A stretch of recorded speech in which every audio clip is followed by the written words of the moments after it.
right, so this is week 2 of the CSE340 recitation. Just kind of to start off with, are there any questions on the current project or homework or lecture? And yes? I don't have any questions at this point. Oh, okay, nothing? It's going good, yeah. Okay, good. Any over here? Any questions? Nothing? All right. That is due, I believe, the project is due today by 11:59, and the homework is due by Friday.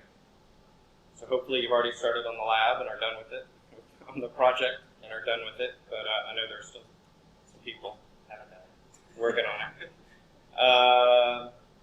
So a couple tweaks that you can make.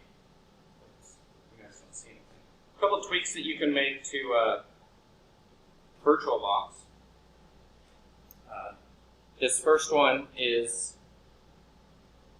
allows it to use more than just one processor. It'll default to just using one processor. So if you turn it off, you turn off the instance and go to this setting in there, you can up it to more processors. So like, you can't go past the number of physical processors. So I have, on my desktop at home, I have 4 physical and 4 logical, and it doesn't like me using the logical ones, which is why I have the little error message at the bottom.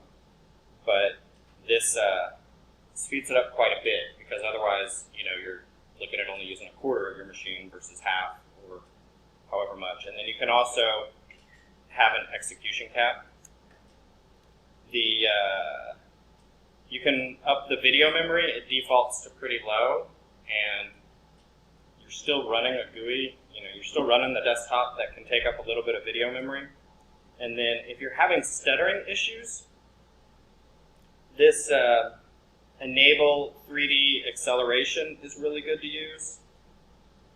I wouldn't enable it unless you're having problems, but on machines where I've had issues with VirtualBox, this has made it work flawlessly. It makes a big difference if that's an issue that you're running into with the stuttering. An example would be you list a subdirectory and it just kind of slowly stutters out and doesn't smoothly scroll through everything. So we're going to see a test script, and you guys will see my prompt that I have on in my terminal on CentOS. If you guys want those, they're available at this URL, which is just a link to the Google Drive. And these slides will get posted to the internet somewhere, or I'll send them out to the Google group, kind of depending.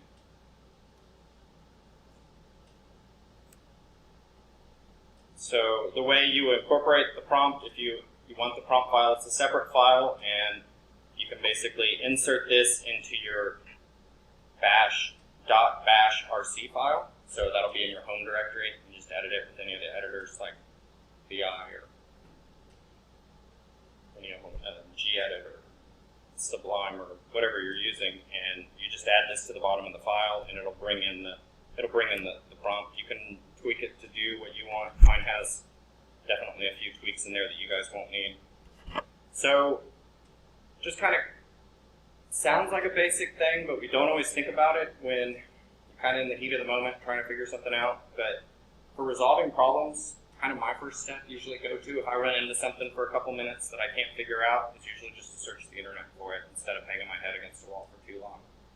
I can't claim that I always do that, but that's definitely, I search a lot. I spend a lot of time usually, with multiple monitors, I usually have just the browser open on another monitor and search. And typically I'm hoping to find something on Stack Overflow, because that usually gets the question answered or close to answered on the first try.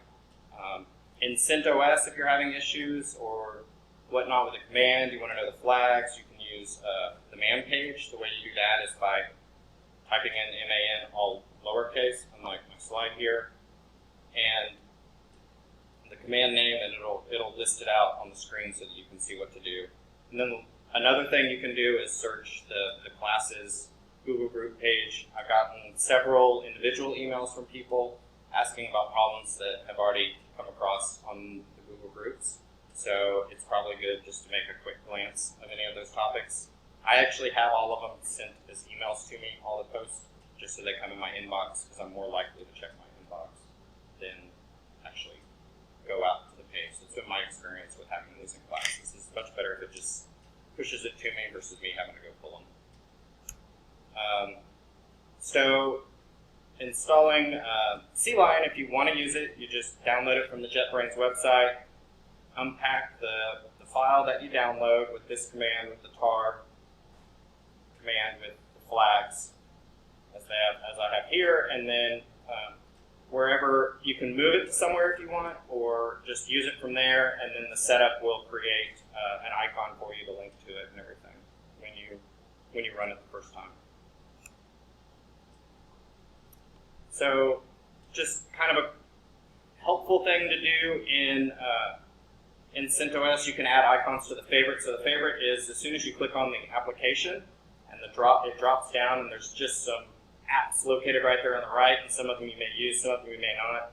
So what I've done is, like for CLion and for Chrome, because I prefer Chrome, I've added all those to my favorite things. The way you do that is actually kind of weird. The way you add them is with the application running, you hit the Windows key from the desktop, and it pops up this different version of the desktop that lets you switch between applications, column, or whatever. And then you can right-click on it, and you see this little pop-up window, and it says Add to Favorites in the image. But it just makes your life a little easier when you're working in there. And then the other one is CentOS does not have a shortcut for opening a terminal session. I use that all the time on Ubuntu. I don't know. There is an alternative one that I'll talk about in a minute where you can open it up in the same terminal and be able to switch between tabs in the terminal. But this is actually I like having a whole separate window sometimes, just so that I can be looking at one thing and the other at the same time without having to remember what was between tabs. So in CentOS, up at the top right, to get to your settings, kind of like your control panel or equivalent, you click on the little down arrow up there, and then you'll get this box that's popped up on the right-hand side right here.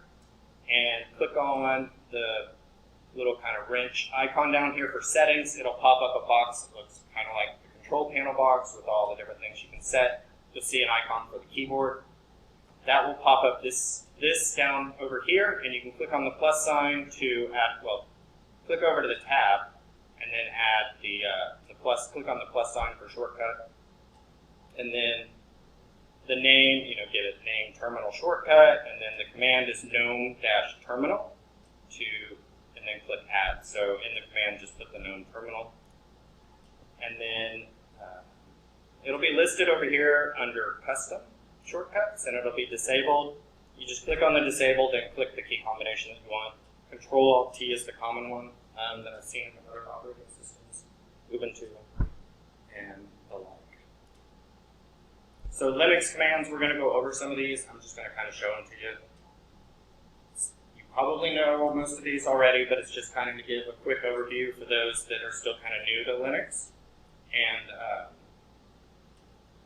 kind of just talk through a few of them. This will be helpful. We'll also kind of get into pipe and just the redirects that you probably have already used for your first project. Talk about a couple VI commands. There are a bunch of cheat sheets on the internet for VI if you're going to use that or if you use it very often. The only issue I kind of have with VI is that I start trying to do :WQ in every text editor, including GUI ones. So instead of Control-S, for example, in Sublime, I'll try to do :WQ at the bottom, which doesn't work. It just adds extra text. All right. So from here, I'm gonna switch and hopefully not lose the video feed. Maybe. Click it right. All right. It looks like we're still recording. Cool. Okay. So once you do get CLion installed, it's going to kind of look like this. I have the darker version. I just like it. I think it's a little easier on my eyes for the color scheme. So in C-Line, what I've done here is I've got a little simple program that we're going to kind of run some test cases through, and this will be probably more helpful for your project 2 and 3 and 4. So on the first project, we looked at code coverage. Code coverage being that have you executed every line, within the program that you want to or need to, and so we use the G code so you can see what percentage of coverage you have. What we're going to look at today is kind of the next step in that is, okay, is the functionality what I'm expecting? So if I give it this input, am I getting what I expect out of it? That wasn't really involved in project 1 at all. And it's, there's just some thinking about how is it processing. The best way to do that is to try to come up with test cases before you even have the code working, so that you're not doing how I'm going to kind of cheat today as we're building them, just to copy and paste to make it a little faster. But you kind of want to think through, okay, what output am I expecting from this command in this situation? The program itself has, it's got the parse word, which comes from part 3, I think, of assignment of project 1. And I just stole this code from there to bring in a single word for me from a text file. And overall what this does, the program does, is it takes the rules that you guys covered in class for regular expressions and just kind of puts them in a simple implementation. I threw this together pretty fast last Wednesday and Thursday morning. I know there are bugs in it, and that's actually kind of intentional. It's so that as we're kind of building test cases in different classes going through the week, we could maybe catch them and look at kind of figuring out why they're there and maybe fixing them, maybe not. Kind of depends on time. Anyway, so the program will come in. I've got this kind of, not really sneaky thing, but in the main, so the first argument in main, when you have arguments, are the number of arguments that you're passing in. So if you don't have any, it defaults to 1, which actually means the first argument is the name of the file being executed. And then for all the arguments that are there, they're included in this pointer to a pointer, which are just your args. So I'm not using args at all, but what I've done is, if my count is greater than or equal to 2, it does more of a debug thing. And then if my count is not, then it doesn't. What this lets me do is kind of in a somewhat automated way, have a debug mode so I can see more stuff coming out versus when I'm actually tested in kind of the production, semi-production mode, which is without any passing in anything. It's just kind of a hack, but it's similar. I would work out some way to kind of do this in almost any medium to large size program I'm working in, so that you can instantly turn off all your logging code and not have it outputting and getting in the way of test cases and stuff. So yeah, that's what this does. Then this calls, so up here it calls the parse word, reads in a single word, and then it calls this collapse alphabets to expression. So basically, what that does is it takes all the alphabet letters that we allow, which is just A, B, and C, and changes them all to a big capital R, so that there's no string. I did this so I could be kind of lazy with the parsing of the rules, so I could get them into the R.R format or R-pipe R format. And then once it does that, it checks to see if the string's valid.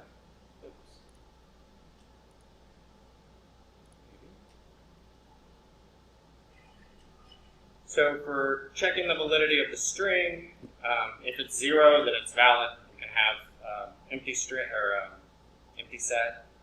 We can have. So this first one, R is supposed to be actually a constant that I created inside the .h that comes with this one, or that I made for this one, which is this utils.h. and utils.c. So in utils.c, I've defined that actually regular expression character is the R. And then go back to main. So if it's equal to an R and the string is actually longer than just the R, because R itself would be valid.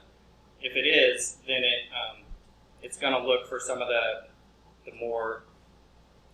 longer ones. So with ones that have the or expression, ones that have a dot, or ones that have the parentheses in them. And these are all of those are 3 characters, which is why I actually checked that I plus 2 is less than the string length, so that if it's going off to the end of it, we kind of know. And then it substitutes that whole expression for an R, because we know once it gets down here it's valid, and we can turn it just into an R. And then R star is only 2 characters. It's the R itself and the star.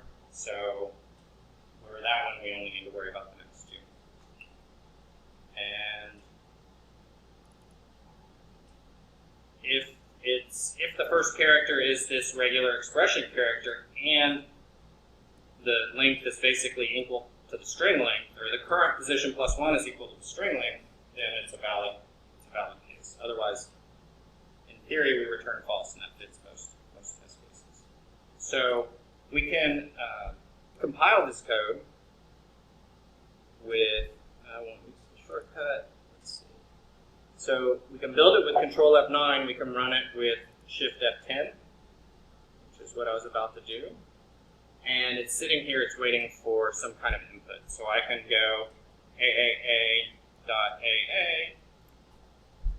And you can see that I have it set to go into debug mode each time it runs, so it's printing out all this extra information. The input string was this, it collapsed to this, it is valid. So to set, just real quick, to set in C line, we can go to, probably the easiest way is over here, edit configurations.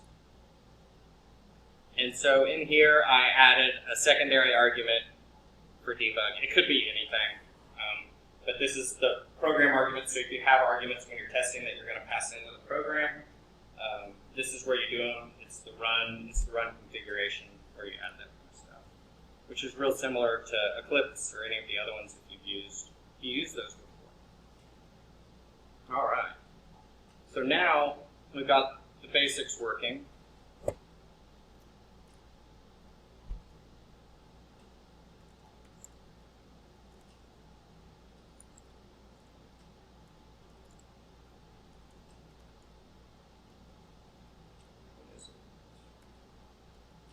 Got too many tests for us playing around. There. Okay, so we're at the prompt now. We could also run from the same directory that the program's being done in. We could actually run it from here.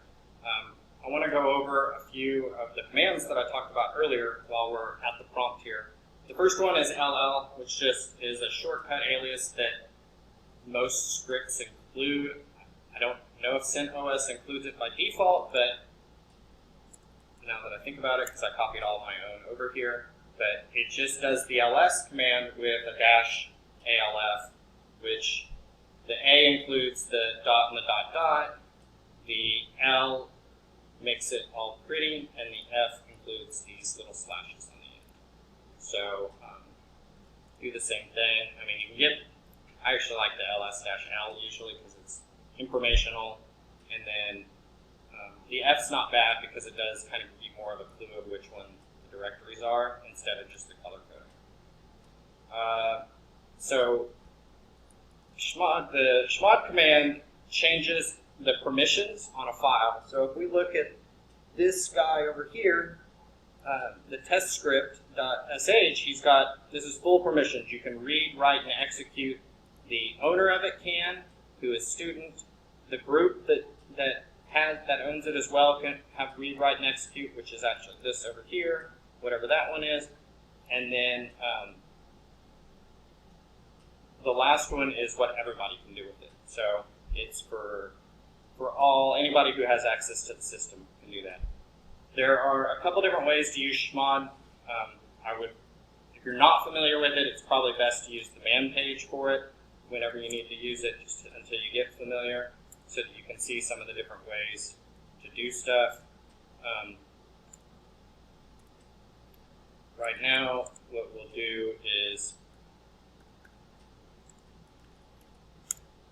I set it to all 6s, there are different numbers that have different values. The 6, it depends on, it breaks it down by bits that are in the right spots for each of them, for all the different combinations of read, write, and execute for each level. And then these correspond to the owner, the group, and then everyone. So if we look at that file again at test cases, we can see that, oh, it left the, that's interesting. I'm looking at the wrong one, that's why. So it's got read, write, with no execute permissions anymore, and also notice that in the listing, the color is different. So now if we change it to, if we wanted to add execute, we can use shortcuts like +X, which will add it across all 3 of the owners, and we should be back to the same permissions that we had before, and we are. So there are different number combinations. You can do actually the same thing, read, write, execute for all 3 groups with all 7s. If you wanted to limit everyone on this, for example, you could change that one to a 6. And then that's why I like the numbers. It gives you a little bit more granularity once you kind of know the basic ones that you want to use. Depending on how long it is between using it, sometimes I forget them and have to use the +X. So I talked earlier, or mentioned in the slide, that you can have different tabs up here for the terminal. The way that you open a tab is Control-Shift-T, opens a new tab. And then you can shift between these tabs by using Control-Page down or Control-Page up. The same thing if you use tabs in your web browser, it's the same key command. What else do we want to cover?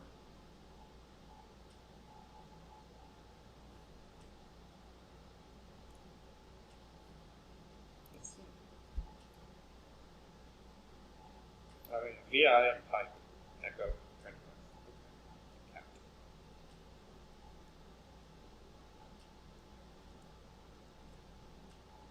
So cat is so that you can type the contents of a file. It's technically concatenate is what it's short for, but it'll go to your standard output. So if you cat file, a text file, you can see the contents of the text file. I did a cat to test.sh here. You can, it's real handy for just looking at something real quick. You can also pipe it to the command less, which will let you scroll through the file without any chance of editing it, and you can also do searching from there just like you do in VI, and then Q to quit. Then we've got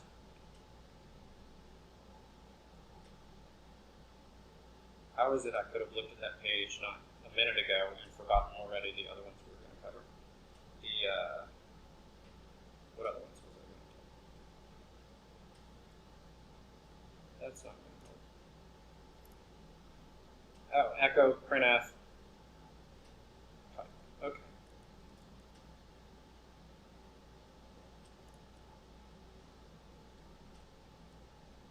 It is still recording. So,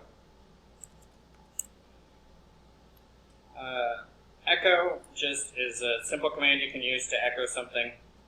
It can be used in a script file. It can be used to send something into another file. So, for example, you can do, and then use what's called a pipe, which opens a pipe to the file while it's running. It'll receive this input, and it checks it that it is valid. So that's a compiled version of the program we saw in CLion, and this just sends it in. You can also echo and use the redirect to redirect it to a file. And so it'll take that file and has the input in there, and then you use the other direction for the redirect, in this case to send it in to the file, like that. So those are the 3 redirect commands. Other than Echo, if you need to do something a little more specific, you can use printf, which doesn't automatically add a carriage return to the end of it, and you can use what you're used to with the \n, plus quite a few of the other commands that are kind of built into printf that you're used to. And then vi. So vi is called by doing vi plus the name. I have mine redirected to vim, actually, which I believe is installed by default on here. I just used an alias to do that. So this is the test script that I've created to test everything. What this does is call any of the test cases that are in the test cases folder and execute with that input, with the input that's in there, and then compares that input to the expected output file. So if we look in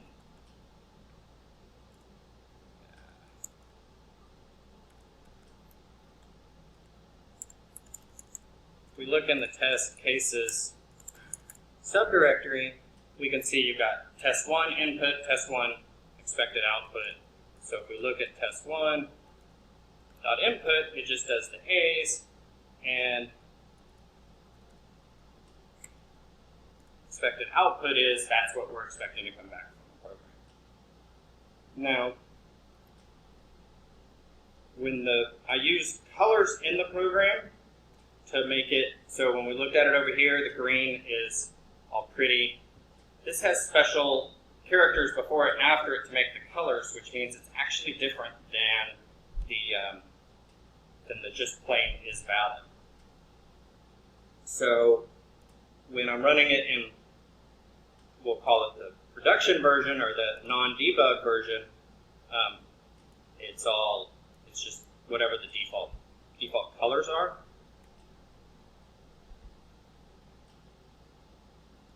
So it compares, what this does is it loops through the tester for the test input mask, which is just the star.input. So it takes test cases / star.input and it puts it into basically an array, and then this for loop loops through that array and processes it for a single file. It's just like a for each in Java. Then it takes the output, these guys, so doing the $, parentheses, close parentheses, actually executes the command and returns back what's going on. Anywhere that Linux or Unix sees that $, parentheses, and close parentheses, it will stop and execute the command. So it's a great way to kind of dump a command into somewhere.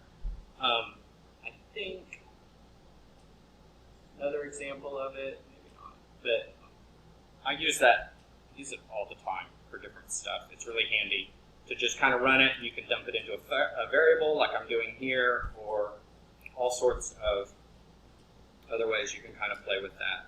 So it takes the output, so it's looking for that particular test file, which is the input file, and then it runs the program, and then base name basically strips everything off so that I can add expected output instead of just input, which is what all the file names have, but it's still got all the other parts, and then takes the tester output name, puts that to output, so it just kind of reads it, puts it to output, compares the two. If they match, it passed. If it doesn't, it prints out information about what it received and what it was expecting to receive. And then also at the end of it, I have the G-code.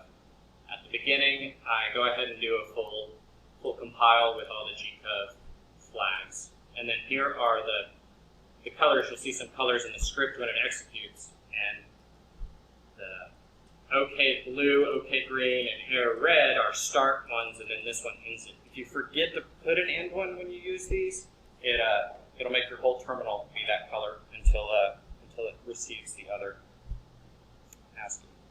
So we can run this with just by doing a / test.sh, and that will run. You can see it's running all the test cases, and then it stopped because one of them failed. But before we do that, point I want to make. So CLion uses CMake instead of make. Unfortunately, server that you're submitting to is expecting make files instead of CMake files. CMake's a little bit easier kind of to learn at first, I think. For example, if you wanted to compile your program, your project in CLion that we did for project 1, you would just add the extra files here, including the .o that was included, the secret .o. You would just add it to set for source files, and then it would be included in the project. And it's pretty straightforward. Fortunately, under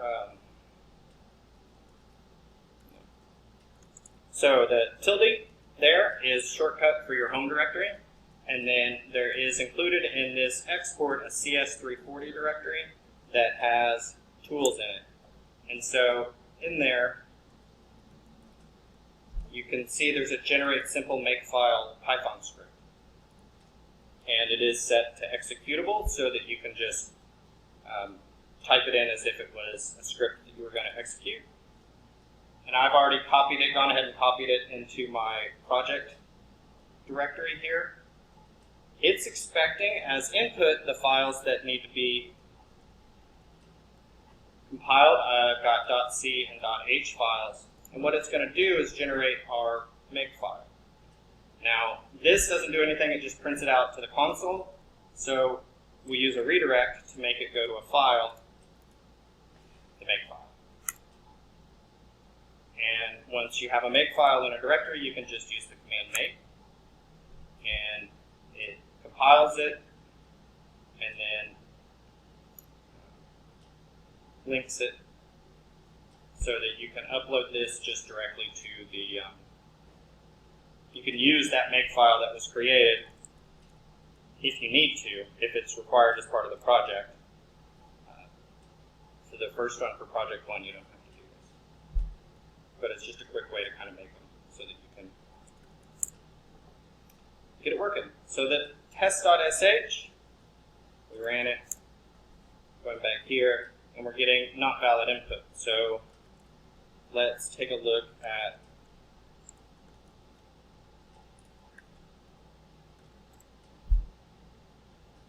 so it looks like test 3 is testing the parentheses, open and close parentheses with some letters in there. And that's not working for some reason.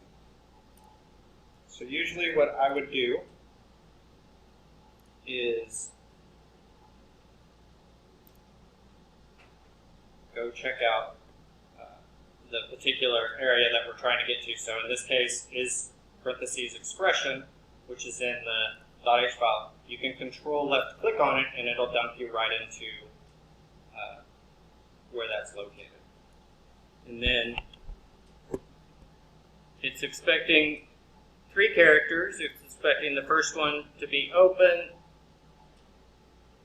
the second one to be the regular expression character, and the third one to be the closed paren. And if you look, it brings up what those constants are. So you can see that it's actually character constant 40, which is an open paren.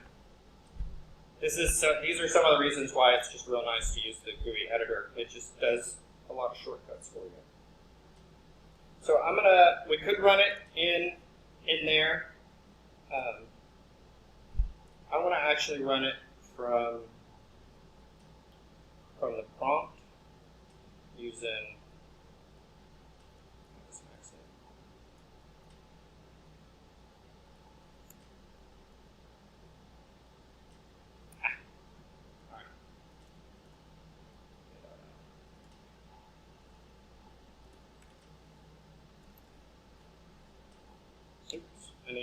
I'm going to add my little, it could be anything, and then the redirect sends it in there. So this should give us, and it does, gives us kind of more of the debug output. So this is what the actual string that it's comparing on.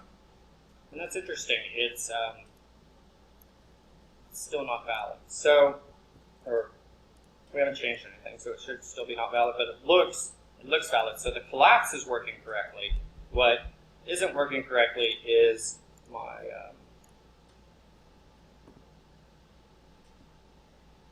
paren expression. There are a couple different ways to kind of debug this. The fastest might be, I'm sure it's somebody sees the mistake, that would be helpful. But if not, we will. I can.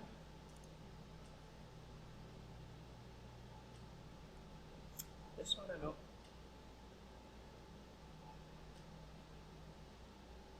We're going to debug it this way. So to debug, you go to run, and by clicking over here on the left-hand side, I've created a breakpoint in the program so that we can look at what all the values are at that point, and hopefully this will often give you what you need. I need to do the input, so I'm going to do something similar. Oh no, it didn't stop. Oh, I know. No, I don't.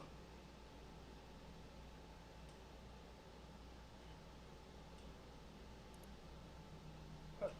All right, we're going to put a breakpoint here. And try to get.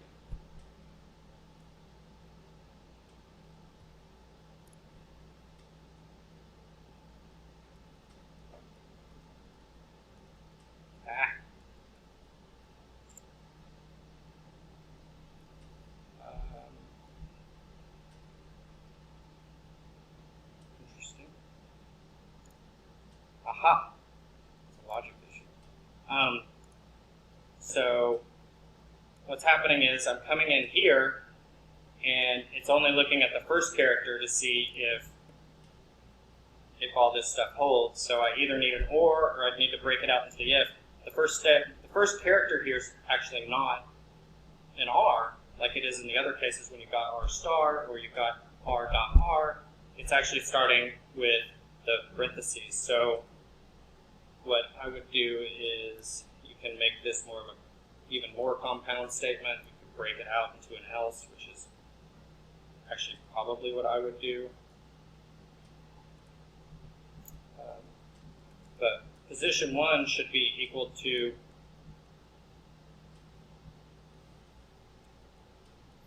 what's the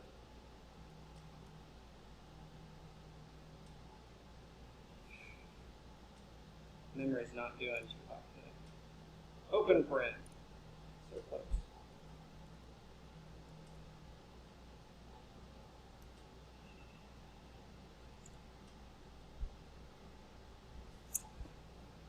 All right, I don't have this one exposed to be accessible from here, so we're just going to cheat. So that's an open paren, and I plus is less than string length, and I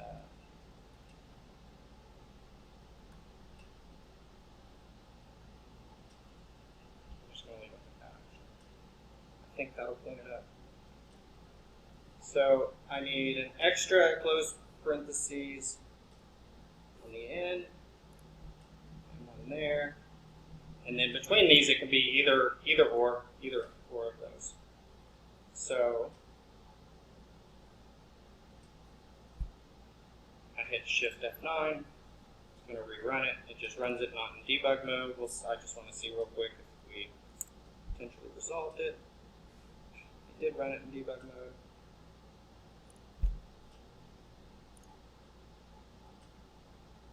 Because I should have rebuilt it first, I'm guessing. Still kind of figuring this one out. I haven't.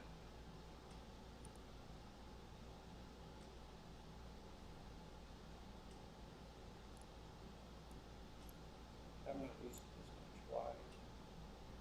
I'm not seeing. All right.